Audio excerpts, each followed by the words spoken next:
नमस्कार मित्रांनो, यावर्षीच्या UPSCच्या क्वेश्चन पेपरमध्ये PIBमधून खूप सारे क्वेश्चन्स विचारण्यात आले होते आणि त्यामुळेच आपण या चॅनलवरती PIBची लेक्चर सिरीज कालपासून सुरू केलेली आहे.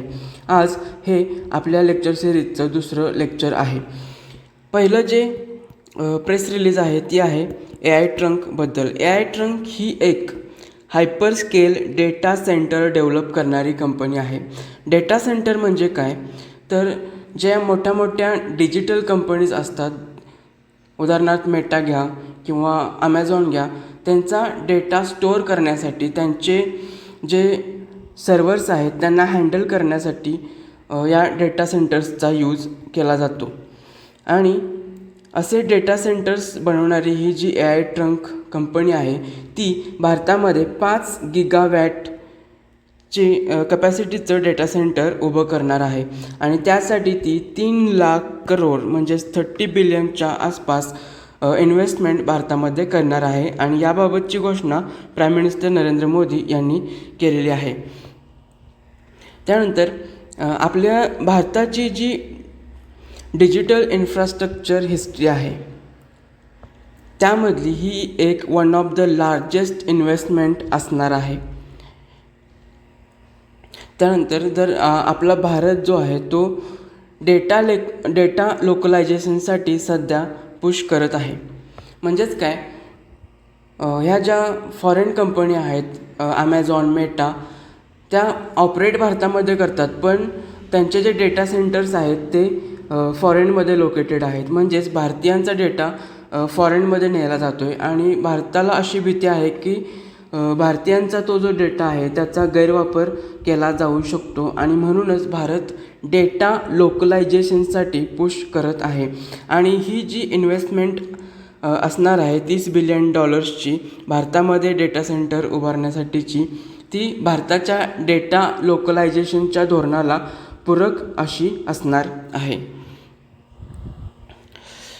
आणि त्यानंतर याचं सिग्निफिकन्स काय असणार आहे पहा. भारताला क्लाउड कॉम्प्युटिंग आणि आर्टिफिशियल इंटेलिजन्स क्षेत्रामध्ये ग्लोबल हब बनवण्यासाठी ही इन्व्हेस्टमेंट चालना देऊ शकते.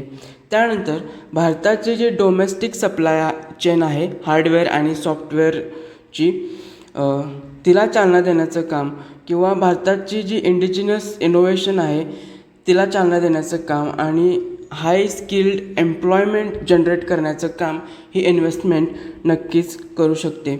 आणि जसं आपण पाहिलं की भारताच्या डेटा लोकलायझेशनच्या धोरणाला पूरक अशी ही स्कीम असणार आहे, ही इन्व्हेस्टमेंट असणार आहे. 2022-23च्या बजेटमध्ये आपल्या गव्हर्मेंटने 5 मेगावॅटपेक्षा जास्त कपॅसिटीचे जे डेटा सेंटर्सचे प्रोजेक्ट आहेत त्यांना इन्फ्रास्ट्रक्चरचं स्टेटस दिलं होतं. यामुळे होणार काय आहे, तर हे जे डेटा सेंटर्स आहेत त्यांना इन्स्टिट्यूशनल क्रेडिट आणि लाँग टर्म कन्सेशनल लोन्स म्हणजे कर्ज आणि एक सवलतीच्या दरात कर्ज मिळवण्यासाठी त्यांना सोयीचं होणार आहे. दुसरी जी प्रेस रिलीज आहे ती खेत बचाव अभियान याबद्दल आहे. जनरल स्टडीज पेपर 3मधल्या ॲग्रिकल्चरशी संबंधित हे आर्टिकल आहे. मिनिस्ट्री ऑफ ॲग्रिकल्चर आणि फार्मर्स वेलफेअरने खेत बचाव अभियान लॉन्च केलं होतं आणि आता हे जे खेत बचाव अभियान आहे ते एका मूवमेंटमध्ये ट्रान्सफॉर्म झालेलं आहे असं या आर्टिकलचं म्हणणं आहे. आणि हे जे खेत बचाव अभियान आहे ह्याचा जो ऑब्जेक्टिव्ह होता तो म्हणजे जी रासायनिक खतं आहेत त्यांचा वापर कमी करण्यासाठी अवेअरनेस पसरवणं, अशा प्रकारचा ऑब्जेक्टिव्ह या खेत बचाव अभियानाचा होता. या खेत बचाव अभियानाद्वारे सरकार जवळपास 9.42 लाख फार्मर्सपर्यंत पोचलेलं आहे. आणि या अभियानाअंतर्गत जे डिजिटल आणि सोशल मीडिया कॅम्पेन्स राबवण्यात आले त्याद्वारे सरकारला 3.5 करोड सिटिझनपर्यंत पोहोचण्यात यश आलेलं आहे. त्यानंतर या अभियानाअंतर्गत 17,834 अवेअरनेस प्रोग्रॅम्स, 3,698 ट्रेनिंग मॉड्यूल्स आणि 8,850 प्रॅक्टिकल फील्ड डेमॉन्स्ट्रेशन्स घेण्यात आलेले आहेत.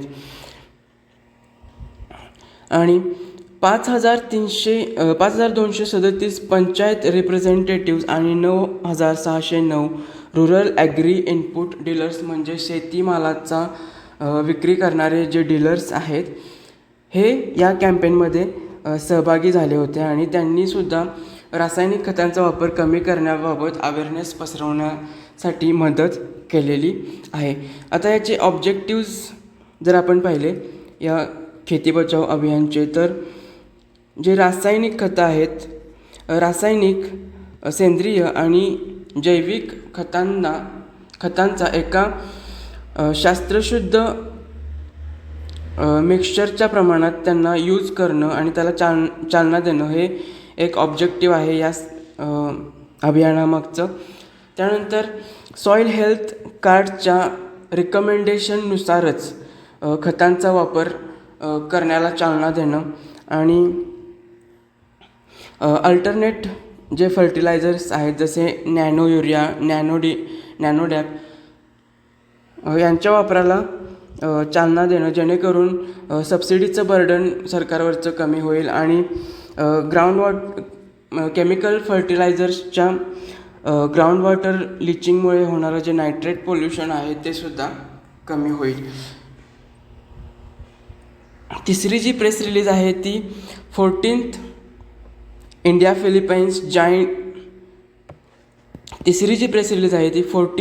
Philippines joint working group on trade and investment याबाबत आहे. जनरल स्टडीज पेपर 2शी तुम्ही या आर्टिकलला लिंक करू शकता. India Philippines joint working group on trade and investment मनिलामध्ये पार पाडलेला आहे. त्याचा 14th हा India Philippines joint working group on trade and इन्व्हेस्टमेंटचा 14th सेशन होता. भारताचं डिपार्टमेंट ऑफ कॉमर्स आणि फिलिपाईन्सचं department of trade and industry यांनी हा जो सेशन आहे तो को चेअर केलेला होता. आता भारत आणि फिलिपाईन्समधला जो ट्रेड आहे तो वाढताना दिसत आहे. तो सध्या $3.9 बिलियन आसपास आहे फिस्कल इयर 2025 आणि 26मध्ये. भारत आणि फिलिपाईन्समध्ये कोणकोणत्या क्षेत्रामध्ये कॉपरेशन होते पहा. इन्फ्रास्ट्रक्चर, डिजिटल टेक्नॉलॉजीज जसं की information and communication technology, IT, BPM आणि आर्टिफिशियल इंटेलिजन्स, त्यानंतर pharmaceuticals sector, energy and construction sector, film सेक्टर्समध्ये इत्यादी क्षेत्रांमध्ये भारत आणि फिलिपाईन्समध्ये कोऑपरेशन होत आहे. आता हा जो 14th सेशन होता India Philippines joint working group on trade and इन्व्हेस्टमेंटचं, त्याचा आउटकम काय आलेला आहे. Asian India trade in goods agreement जे आहे, ज्याला आयटिगा ॲग्रीमेंट असं सुद्धा म्हटलं जातं, हा इंडिया आणि एशियन कंट्रीजमधला एक रिजनल फ्री ट्रेड ॲग्रीमेंट आहे. आणि या ट्रेड ॲग्रीमेंटमधल्या ज्या असिमेट्रीज आहेत त्यांना दूर करण्यासाठी या फ्री ट्रेड ॲग्रीमेंटचं जो रिव्ह्यू आहे ते फास्ट ट्रॅक करण्यात यावं याबाबत इथे चर्चा झालेली आहे. आणि त्यानंतर इंडिया फिलिपाईन्समधला जो प्रेफरन्शियल ट्रेड ॲग्रीमेंट आहे तो पूर्णत्वास नेण्यासाठी ॲक्टिव्ह एंगेजमेंट सुरू करण्यात आलेले आहे.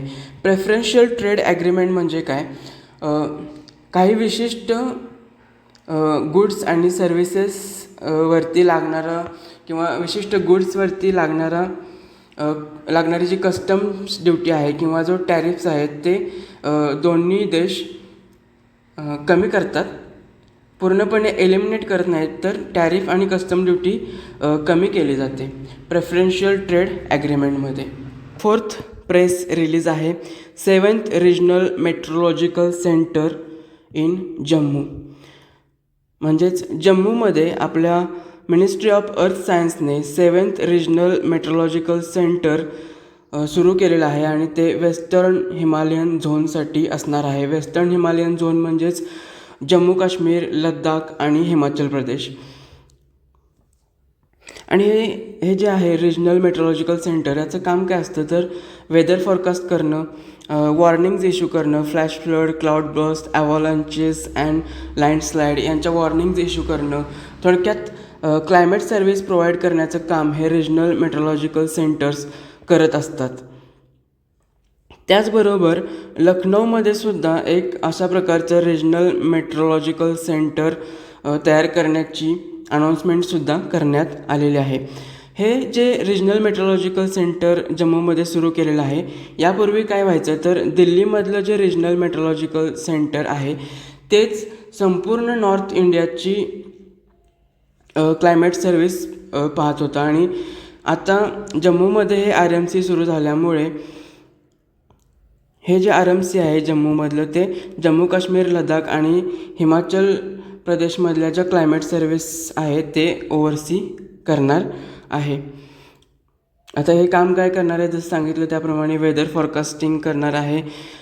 टुरिस्ट आणि जे पिलग्रिम्स आहेत अमरनाथ यात्रेसाठी किंवा वैष्णोदेवी यात्रेसाठी जाणारे जे भाविक आहेत त्यांना ॲडवायझरीज इश्यू करण्याचं काम, किंवा फ्लॅश फ्लड, क्लाउड बस्ट, अवालांचेस आणि लँडस्लाईड याबाबत वॉर्निंग इश्यू करण्याचं काम हे रिजनल मेट्रोलॉजिकल सेंटर करणार आहे. त्यानंतर 5वी जी प्रेस रिलीज आहे ती structural financial reforms to deepen GSEC market and boost FPI. म्हणजे काय, आपली जे फायनान्स मिनिस्ट्री आहे त्यांनी फॉरेन जे इन्व्हेस्टर्स आहेत त्यांची कॅपिटल मार्केटमधली जे एंट्री बॅरियर आहे ते कमी करण्यासाठी, तसेच गव्हर्मेंटचे जे सॉव्हरेन डेप्ट आहे म्हणजेच GSEC जे आहे किंवा प्रायव्हेट इक्विटी मार्केटमध्ये एक फॉरेन इन्व्हेस्टमेंटचा एक स्ट्रक्चरल इन्फ्लो यावा यासाठी आपल्या फायनान्स मिनिस्ट्रीने काही स्ट्रक्चरल रिफॉर्म इंट्रोड्यूस केलेले आहेत. तर ते रिफॉर्म्स काय आहेत आपण इथे पाहणार आहोत. तर पहिला रिफॉर्म पाहण्या अगोदर काही टर्म्स आहेत इथे त्या तुम्हाला समजून घ्याव्या लागतील. Persons resident outside India PROIs म्हणजे काय, ही एक ब्रॉड टर्म आहे. यामध्ये फॉरेन नॅशनल्स पण येतात आणि फॉरेन कंपनीजसुद्धा येतात. त्यानंतर पोर्टफोलिओ इन्व्हेस्टमेंट स्कीम म्हणजे ही स्कीम नक्की काय आहे, पोर्टफोलिओ इन्व्हेस्टमेंट स्कीम.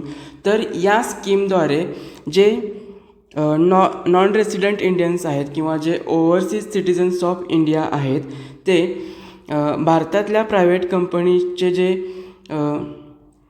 डेप्ट इन्स्ट्रुमेंट आहेत म्हणजे इक्विटीज असो किंवा डिबेंचर्स असो त्यामध्ये हे NRIs आणि OCIs इन्व्हेस्ट करू शकतात या पोर्टफोलिओ इन्व्हेस्टमेंट स्कीमच्या द्वारे. तर गव्हर्नमेंटने आता काय सांगितलेलं आहे की हे जे पर्सन्स रेसिडेंट आउटसाईड इंडिया जे आहेत PROI जे आहेत ते सुद्धा आता पोर्टफोलिओ इन्व्हेस्टमेंट स्कीमच्या द्वारे भारतीय कंपन्यांच्या शेअर्समध्ये, भारतीय कंपन्यांच्या डिबेंचर्समध्ये इन्व्हेस्ट करू शकतात. पहिलं पोर्टफोलिओ इन्व्हेस्टमेंट स्कीमच्याद्वारे फक्त NRIs आणि OCIs इन्व्हेस्ट करू शकत होते, पण आता PROIsसुद्धा इन्व्हेस्ट करू शकतात. आणि हे जे आहे ते आता हे कशाद्वारे रेग्युलेट केलं जातं तर फॉरेन एक्सचेंज मॅनेजमेंट रूल्स 2026 द्वारे हे आता नवीन रूल्स काढण्यात आलेले आहेत. त्यानंतर दुसरं जे रिफॉर्म अनाऊन्स केलेला आहे फॉरेन मिनिस्ट्रीने तो समजून घेण्या अगोदर फुल्ली ॲक्सेसिबल रूट म्हणजे काय समजून घ्या. जे नॉन रेसिडेंट आहेत, जे फॉरेन सिटिझन्स आहेत ते गव्हर्मेंटच्या स्पेसिफिक बॉन्ड्समध्ये कोणत्याही लिमिटशिवाय इन्व्हेस्टमेंट करू शकतात. गव्हर्मेंटचे जे बॉन्ड्स आहेत ते कोणत्याही लिमिटशिवाय खरेदी करू शकतात, म्हणजे त्याच्यावर कोणती कॅप नाही आहे, ते कितीही बॉन्ड्स खरेदी करू शकतात. त्याला फुल्ली ॲक्सेसिबल रूट असं म्हणतात. आणि आता नवीन रिफॉर्मनुसार गव्हर्मेंटने ह्या फुल्ली ॲक्सेसिबल रूटचा स्कोप वाढवलेला आहे आणि त्यामध्ये गव्हर्मेंटने जे लॉंग टर्म G-SEC आहेत, म्हणजे 15 वर्षाच्या, 30 वर्षाच्या किंवा 40 वर्षाच्या G-SECs आहेत, त्यासुद्धा इन्क्लूड केलेल्या आहेत. आणि सॉव्हरेन ग्रीन बॉन्डसुद्धा या फुल्ली ॲक्सेसिबल रूटमध्ये इन्क्लूड केलेले आहेत. म्हणजे जे फॉरेन सिटिझन्स आहेत ते लाँग टर्म गव्हर्मेंट सिक्युरिटीजमध्ये आणि सॉव्हरेन ग्रीन बॉन्ड्समध्ये अनलिमिटेड प्रमाणात इन्व्हेस्टमेंट करू शकतात. त्याच्यावर आता कोणतीही कॅप नसणार आहे. आणि त्यानंतर तर सॉव्हरेन ग्रीन बॉन्ड्स म्हणजे काय, तर गव्हर्मेंट एन्व्हायरमेंट प्रोटेक्शनसाठी जे प्रोजेक्ट लॉन्च करतं आणि त्या प्रोजेक्टना फंडिंग करण्यासाठी जे बॉन्ड्स इश्यू केले जातात त्यांना सॉव्हरेन ग्रीन बॉन्ड्स असं म्हटलं जातं. दुसरं एक रिफॉर्म आहे ते म्हणजे फॉरेन पोर्टफोलिओ इन्व्हेस्टमेंट द्वारे G-SECमध्ये केलेली जी इन्व्हेस्टमेंट आहे त्यातून मिळणारं जे इंटरेस्ट इन्कम आहे किंवा त्यातून मिळणारं जे कॅपिटल गेन्स आहे त्याच्यावर कोणताही इन्कम टॅक्स वसूल केला जाणार नाही. आता यामुळे होणार काय आहे की जे लाँग टर्म स्टेबल आणि सिस्टमॅटिक ग्लोबल कॅपिटल जे आहे ते भारतामध्ये येण्यास मदत होणार आहे. त्याबरोबरच आता गव्हर्मेंटला जर फॉरेन कॅपिटल भेटलं तर प्रायव्हेट सेक्टर जो आहे आपल्या भारतामधला त्याला क्राउडिंग आउट फेस करावं लागणार नाही. त्यानंतर आणखीन एक महत्त्वाची गोष्ट इथे आहे, जरी गव्हर्मेंटने एंट्री बॅरियर हटवलं असलं, एंट्री बॅरियर कमी केलं असलं तरी गव्हर्मेंट सिक्युरिटीजच्या आउटस्टँडिंग स्टॉक होल्डिंगवर असलेला 6%ची कॅप आणि स्टेट डेव्हलपमेंट लोनवर असलेली 2%ची कॅप इंटॅक्ट ठेवण्यात आलेली आहे. ही कॅप अशीच आहे. याच्यापेक्षा जास्त फॉरेन पोर्टफोलिओ इन्व्हेस्टर्सना G-SECमध्ये आणि स्टेट डेव्हलपमेंट लोनमध्ये इन्व्हेस्ट करता येणार नाही. 6वा जो टॉपिक आहे तो national roll out of E85 and flex fuel ecosystem याच्याबद्दल आहे. E85 म्हणजे काय थोडक्यात समजावून घ्या. E85 म्हणजे इंधनामध्ये 85% इथेनॉल असणार आणि फक्त 15% पेट्रोल असणार आहे. आणि फ्लेक्स फ्युएल इकोसिस्टीम म्हणजे जे गाड्यांचं इंटरनल कंबशन इंजिन असणार आहे ते E20 पासून E85 पर्यंतचं जे इथेनॉल ब्लेंडिंग आहे त्याला सपोर्ट करणारं जे इंटरनल कंबशन इंजिन असणार आहे गाड्यांचं त्याला फ्लेक्स फ्युएल इकोसिस्टीम असं म्हटलं जाते. जनरल स्टडीज पेपर 3शी तुम्ही या आर्टिकलला रिलेट करू शकता. वर्ल्ड एन्व्हायरमेंट डेच्या ऑकेजनवरती मिनिस्ट्री ऑफ पेट्रोलियम आणि नॅचरल गॅस या मिनिस्ट्रीने पब्लिक सेक्टर ऑइल मार्केटिंग कंपनीचे जे रिटेल आउटलेट्स आहेत अशा 48 रिटेल आउटलेट्सवरती E85 फ्युएल रोल आउट केलेलं आहे. आणि जसं आपण डिस्कस केलं E85मध्ये 85% इथेनॉल असतं, 15% पेट्रोल असतं. आणि हे जे E85 आहे ते स्पेसिफिकली फ्लेक्स फ्युएल व्हेकल्ससाठी डिझाईन केलेलं असतं. आणि त्यानंतर दुसरा जो फायदा आहे इथेनॉल ब्लेंडिंगचा, तर E85मुळे होणार काय आहे की बाकीच्या ऑइल्सच्या तुलनेत E85 20 रुपयांनी स्वस्त असणार आहे. 20 रुपये प्रति लिटर स्वस्त असणार आहे. आणि हे जे E85 आहे ते आत्ता 48 आउटलेट्सवरती रोल आउट करण्यात आले आहे. डिसेंबरपर्यंत ते 500 आउटलेटवरती रोल आउट करण्यात येईल आणि 2027पर्यंत 5000 आउटलेटमध्ये ते रोल आउट करण्याचा सरकारचा प्रयत्न असणार आहे. आणि 2030-31पर्यंत 26% इथेनॉल ब्लेंडिंगचं जे गव्हर्नमेंटचं टार्गेट आहे त्याच्यासाठी हे फाउंडेशन म्हणून काम करेल. त्यानंतर हिस्टॉरिकली जर आपण पाहिलं तर 2014मध्ये आपण फक्त 1.53% इथेनॉल ब्लेंड करत होतो आणि आत्ताच्या घडीला आपण 20% इथेनॉल ब्लेंडिंग कॅपॅसिटी अचीव केलेली आहे. आणि 20% इथेनॉल ब्लेंडिंग कॅपॅसिटी अचीव करण्यासाठी जे टार्गेट आपण ठेवलं होतं त्या टार्गेटच्या 5 वर्ष अगोदरच आपण हे टार्गेट अचीव केलेलं आहे. आणि या इथेनॉल ब्लेंडिंगमुळे 1.84 लाख करोड फॉरेन एक्सचेंज आणि 302 lakh metric ton crude oil import आपण वाचवण्यामध्ये यशस्वी झालेलो आहोत या इथेनॉल ब्लेंडिंगमुळे. आणि त्यानंतर समजा जर फक्त 50% ट्रान्झिशन झालं फ्लेक्स फ्युअल व्हेकलमध्ये, समजा जर आपल्या भारतामध्ये जेवढ्या व्हेकल्स आहेत त्यातल्या 50% व्हेकल्स फ्लेक्स फ्युअल व्हेकल झाल्या, म्हणजे त्यांचं जर इंटरनल कंबशन इंजिन E85ला सपोर्ट करणारं असेल 50% व्हेकल्सचं, तर 312 करोड लिटर इथेनॉलची डिमांड होईल आणि 12,403 करोड आपल्या इंडियन फार्मर्सकडे जातील असं या प्रेस रिलीजमध्ये म्हटलेलं आहे. आणि त्यानंतर इथेनॉलचा फायदा हा आहे की इथेनॉलची जी कंबशन प्रोसेस आहे ती कंप्लीट आणि क्लीन आहे. इथेनॉल कोणतेही PM2.5 किंवा PM10 रिलीज करत नाही किंवा खूप कमी प्रमाणात रिलीज करतं. आणि इथेनॉलमध्ये 66.4 lakh metric tons CO2 reduce करण्याचं पोटेन्शियल आहे.